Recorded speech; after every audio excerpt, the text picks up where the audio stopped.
Hello everyone, स्वागत है आप सभी का आपके अपने YouTube channel determination study platform में। आज की इस वीडियो में हम कक्षा 12 के भौतिक विज्ञान के 5 सबसे महत्वपूर्ण लघु उत्तरीय प्रश्नों को देखने वाले हैं। केवल प्रश्नों को ही नहीं बल्कि प्रश्नों के साथ साथ उनके उत्तर को भी हम पढ़ेंगे। बहुत आसान भाषा में मैंने सारे प्रश्नों का उत्तर लिख करके रखा हुआ है, तो ये 5 सबसे महत्वपूर्ण प्रश्न जरूर तैयार कर लीजिएगा। लघु उत्तरीय यानी कि 2 या 3 नंबर में आपके ये प्रश्न पूछे जा सकते हैं। ठीक है, तो इस वीडियो को शुरू से लेकर के अंत तक देखिए। सारे प्रश्न काफ़ी इंपॉर्टेंट है।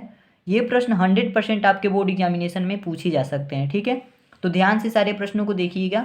सबसे पहले प्रश्न की बात करते हैं। पहला प्रश्न हमारे पास है, लॉरेंज बल क्या है। ठीक है, तो लॉरेंज बल की परिभाषा यहाँ पे देनी है, लिखना है आपको उत्तर में। चुंबकीय क्षेत्र में गतिमान आवेश यानी इलेक्ट्रॉन पर लगने वाले चुंबकीय बल को लॉरेंज बल कहते हैं। यानी इलेक्ट्रॉन पर लगने वाले चुंबकीय बल को हम क्या कहते हैं? लॉरेंज बल कहते हैं। कब? चुंबकीय क्षेत्र में गतिमान हो तब। ठीक है, अब देखिए यहाँ पे समझना आपको है, यदि Q आवेश v वेग से चुंबकीय क्षेत्र में वेक्टर b की दिशा से थीटा कोण पर गति करे तो उस पर कार्य करने वाला लॉरेंज बल आपके पास F बराबर QV साइन थीटा होता है। ठीक है, इसमें ये समझना है आपको कि अगर हमारे पास कोई आवेश है और v वेग से गति कर रहा है तो चुंबकीय क्षेत्र वेक्टर b से हमारा गति कर रहा है तो थीटा कोण अंतरित करेगा। उससे अगर गति कर रहा है तो उसमें जो कार्य करने वाला लॉरेंज बल लगेगा वो F बराबर QV साइन थीटा होगा। ठीक है, तो ये हमारे पास सूत्र आ जाता है और यहाँ पे इसका जो थ्योरी है वो हमने लिखा है और उसके बाद से ये हमारे पास परिभाषा है। तो इस प्रश्न को जरूर तैयार कर लीजिएगा, इस प्रश्न का उत्तर जरूर तैयार कर लीजिएगा। ये प्रश्न काफ़ी इंपॉर्टेंट है आपके बोर्ड एग्जामिनेशन के लिए। ठीक है, दूसरे प्रश्न की बात करते हैं। दूसरा प्रश्न भी बहुत इंपॉर्टेंट है। दूसरा प्रश्न है, एम्पियर का परिपथीय नियम लिखिए। ठीक है, तो इसको आसान भाषा में कैसे आप लिखेंगे? इसका उत्तर लिखेंगे आप, किसी बंद परिपथ की सीमा के अनुदिश चुंबकीय क्षेत्र वेक्टर बी, चुंबकीय क्षेत्र को वेक्टर बी से प्रदर्शित करते हैं तो वेक्टर बी हमने ब्रैकेट में लिख रखा है। ठीक है, चुंबकीय क्षेत्र वेक्टर बी का रेखीय समाकलन डीएल, वेक्टर डीएल लिख देंगे।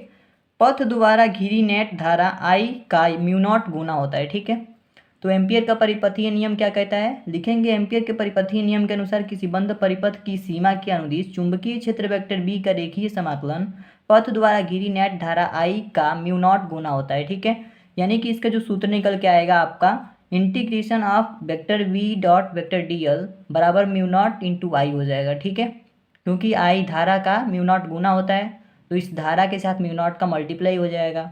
और यहाँ पे हम फिगर के द्वारा भी समझ सकते हैं कि हमारे पास एक यहाँ पे धारावाही चालक है जिसमें आई धारा प्रवाहित हो रही है और ये हमारे पास सर्कल है जो एक बंद परिपथ का यहाँ पे निर्माण होता हुआ दिखाई दे रहा है।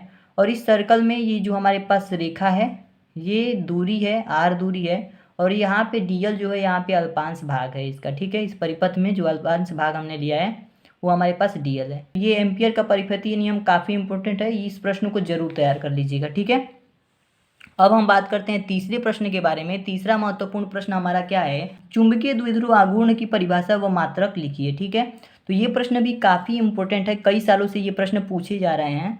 तो इस प्रश्न का उत्तर कैसे लिखेंगे?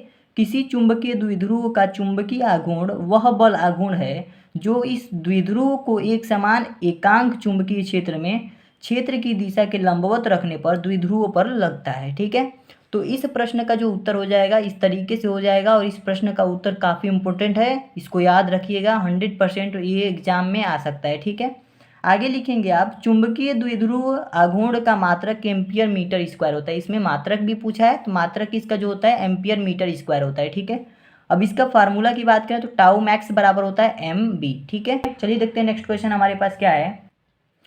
प्रश्न संख्या 4 है हमारे पास, बायो सेवर्ट के नियम को समझाइए। इसका उत्तर आपको लिखना है, सन 1820 में बायो और तथा सेवर्ट नामक दो वैज्ञानिकों ने धारावाही चालकों द्वारा उत्पन्न चुंबकीय क्षेत्र का अध्ययन करने के लिए अनेक प्रयोग किए। ठीक है, दो वैज्ञानिक थे बायो और सेवर्ट। 1820 ईस्वी में इन्होंने धारावाही चालकों द्वारा उत्पन्न चुंबकीय क्षेत्र का अध्ययन करने के लिए यानी इसमें और ज्ञान प्राप्त करने के लिए इन्होंने प्रयोग किया।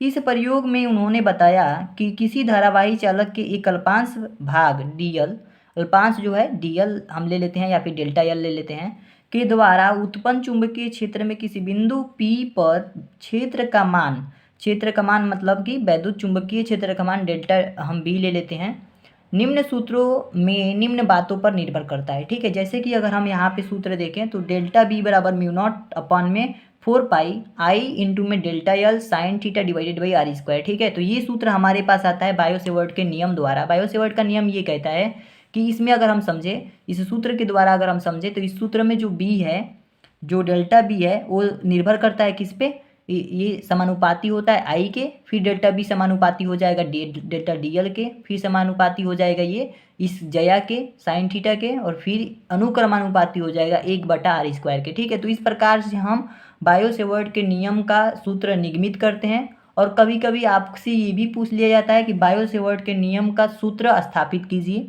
तो इस प्रश्न को मैं लॉन्ग आंसर में बताऊंगा और बहुत अच्छे तरीके से आपको समझाऊंगा कि कैसे हम निगमन करते हैं इस सूत्र का। तो फिलहाल इसमें आपको बायो-सेवर्ट में इतनी थ्योरी और ये आपको सूत्र याद रखना है, और इतना आपको एग्जाम में लिखना है। आपके 2-3 नंबर कहीं नहीं जाने वाले हैं। ठीक है, तो आशा करता हूँ ये प्रश्न भी आपको समझ में आ गया होगा। चलिए बात करते हैं अंतिम और 5वें प्रश्न के बारे में। 5वां प्रश्न हमारा है, नति कोण तथा दिक्पात कोण से क्या तात्पर्य है। ठीक है, इसमें हम नति कोण और दिक्पात कोण दोनों को हम समझने वाले हैं। ठीक है, तो ध्यान से समझिएगा। नति कोण हम हेडिंग देंगे और नति कोण के बारे में लिख लेते हैं। नति कोण क्या है? नति कोण वह कोण है जो चुंबकीय याम्योत्तर में पृथ्वी के चुंबकीय क्षेत्र बीई की दिशा तथा क्षैतिज दिशा के बीच बनता है। ठीक है, चुंबकीय क्षेत्र, पृथ्वी के चुंबकीय क्षेत्र की दिशा तथा क्षैतिज दिशा के बीच बनने वाला कोण जो होता है नति कोण कहलाता है। ठीक है, अब हम दिक्पात कोण की बात कर लेते हैं। दिक्पात कोण क्या होता है? पृथ्वी की सतह पर किसी स्थान पर भौगोलिक याम्योत्तर तथा चुंबकीय याम्योत्तर के बीच बने न्यून कोण को उस स्थान के लिए दिक्पात कोण कहते हैं। ठीक है, भौगोलिक याम्योत्तर तथा चुंबकीय याम्योत्तर के बीच बना हुआ कोण जो होता है हमारे पास दिक्पात कोण कहलाता है। तो आशा करता हूँ ये 5 प्रश्न आपको अच्छे से समझ में आ गए होंगे। किसी भी तरीके की कोई भी डाउट रही होगी तो कमेंट करके ज़रूर बताइएगा। इस वीडियो में मैंने 5 प्रश्न बता दिए। नेक्स्ट वीडियो में मैं और 5 प्रश्न लेकर के आऊँगा। इस तरीके से हमारी सीरीज चलती रहेगी जब तक कि सारे प्रश्न खत्म ना हो जाएं। तो जितने भी महत्वपूर्ण प्रश्न हैं आप तक बहुत जल्द पहुँचने वाले हैं, और सारे प्रश्नों को तैयार करते रहिए। डे बाई डे आपको रोज़ वीडियो मिलती जाएंगी। तो आशा करता हूँ ये वीडियो आपको अच्छी लगी होगी। अगर आपको वीडियो पसंद आई हो तो वीडियो को लाइक कीजिए, चैनल पर नए हैं तो चैनल को सब्सक्राइब कर लीजिए। मिलते हैं नेक्स्ट वीडियो में, तब तक के लिए धन्यवाद।